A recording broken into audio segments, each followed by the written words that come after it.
Hello, my name is Maike from Germany. Excuse me if I talk a little bit strange. Sometimes I suffer from PTSD, and by talking a little bit more, I can release my blockages because I was not allowed to talk as a child and as a baby. Basically, just I will let my story flow into the other videos. Also, I'm a woman, by the way. I know I don't look like it, but I am woman from Germany, and basically I let my story and my history and my upbringing flow into the content of the video here and there. I grew up in northern Germany on a farm, and my mother was a nurse, was a nurse. She's still alive, and my father was a teacher, highly ranked teacher at a school in northern Germany. And my father was highly traumatized from the Second World War. He was very small when he witnessed the terrible bombing in Dresden. He was in a cellar with my family, with my ancestors, grandmother and whatever, during the bombing of the Dresden World War. So he was very traumatized, PTSD, highly traumatized, and a lot of stress. PTSD is stress disorder, and but not only that, my grandfather was a Nazi sheriff, pedophile kind of thing. I don't know him that much. I only remember him from my childhood. He abused me then also, but I think it was only on an emotional level and touching here and there, but I'm not 100% sure. I have to go into it through therapy. So my grandfather was a pedophile, and he trained my father how to be a pedophile also. Yeah. My grandfather abused my aunt and my father.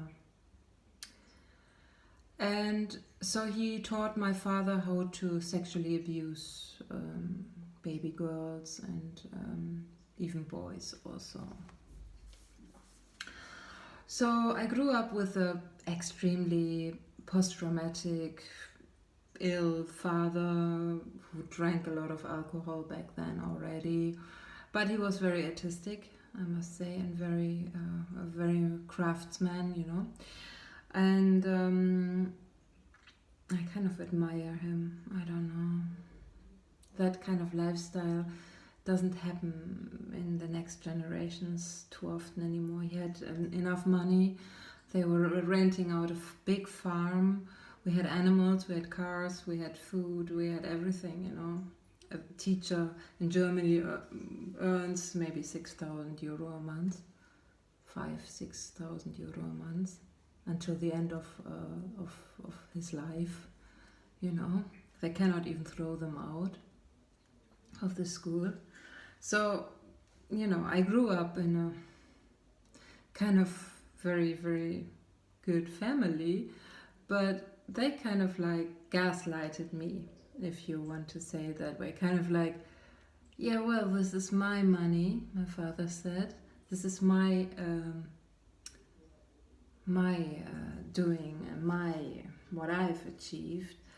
And you are a little baby, it's not yours. So it was a very, very strange thinking to have a baby child, to bring it into the world, to bring it into your house, and to say, you are allowed to breathe. You're allowed to eat the food because you need some food. But only if you're a nice girl, you receive some food. If you're screaming, if you're raging, then you do not receive any food from us, my father said, and my mother also. And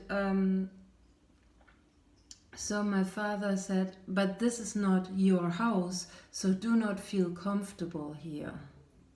Always be in fear and always realize, as if it's a hotel, or if it's a place that you cannot breathe in, or you're not allowed to sit in, or whatever. Can you imagine that? I mean, I'm looking at some families and I think, does every mother think that? This is my sofa. Yes, a lot of mothers do think that, don't they? If they have a baby and they have an apartment and they bought a sofa, and the baby is or maybe later on the child is jumping on the sofa and feeling really comfortable and sitting down, a lot of mothers actually scream at the child and say, get off the sofa now, go into your room, or whatever. Kind of like, this is my sofa, this is not yours. You're not part of this life, really. This is mine, not yours. So it's very strange. It's a very strange thinking. Because a child is part of the family. Everything that belongs to you belongs to the child also. This is how I think. And a child should always feel extremely happy and comfortable in your surrounding. This would be the healthy and normal approach.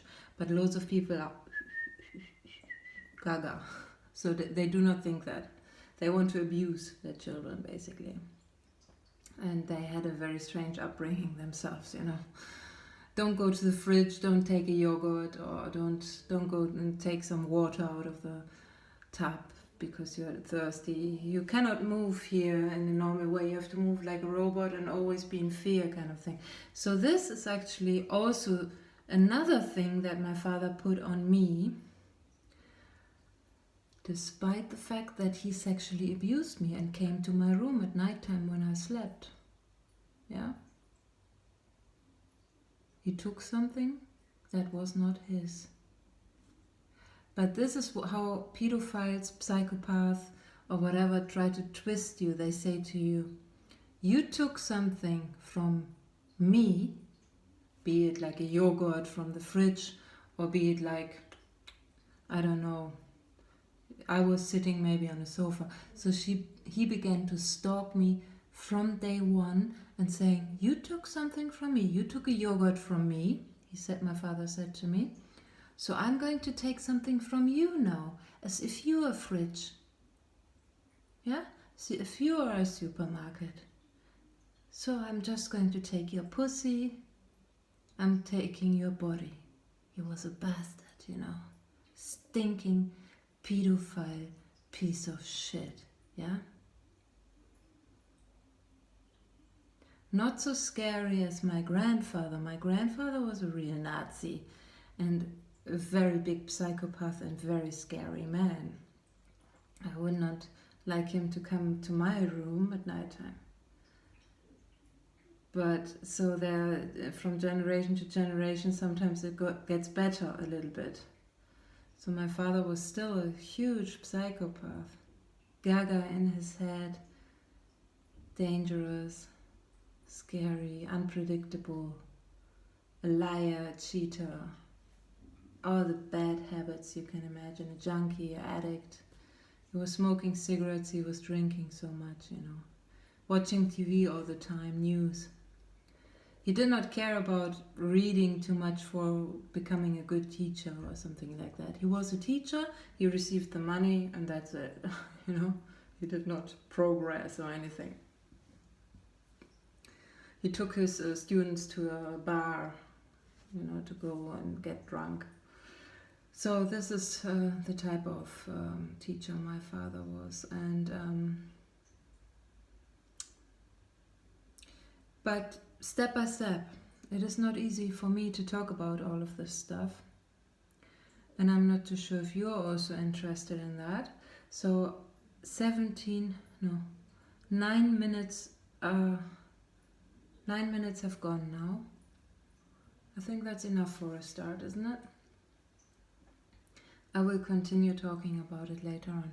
It's a therapy for me, it's a therapy for you, so that you stop being in denial of what is actually happening outside of there. Yes, you want to have a lot of fun, you want to have a good life, but it's not possible in an ill society. It is not. So always, always open your eyes. And also one of the reasons why I say all of these things is No one, absolutely no one reported my father to the police. He became like 60 years of age, I think. And no one has reported him. But he got killed at the end. I will tell you the whole story.